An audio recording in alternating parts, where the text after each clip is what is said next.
Hello everyone, and welcome to Vlinko's channel. In today's video, I will guide you through the process to fix it if drag and drop has stopped working on your Windows computer. And now let's get started.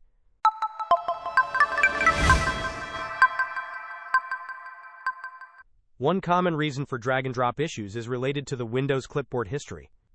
To check this, press the Windows key and the V key simultaneously. This action will open the clipboard history window.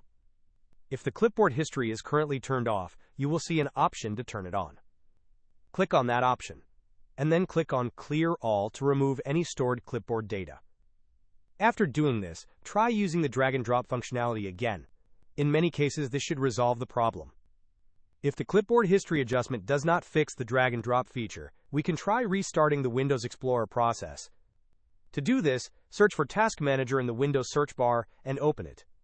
Once Task Manager is open, locate the process named Windows Explorer.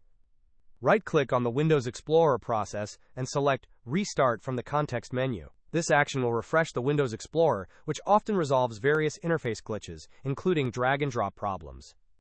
Hope this was helpful. Don't forget to like and subscribe if you enjoyed. As always, thanks for watching, and I will see you in the next video.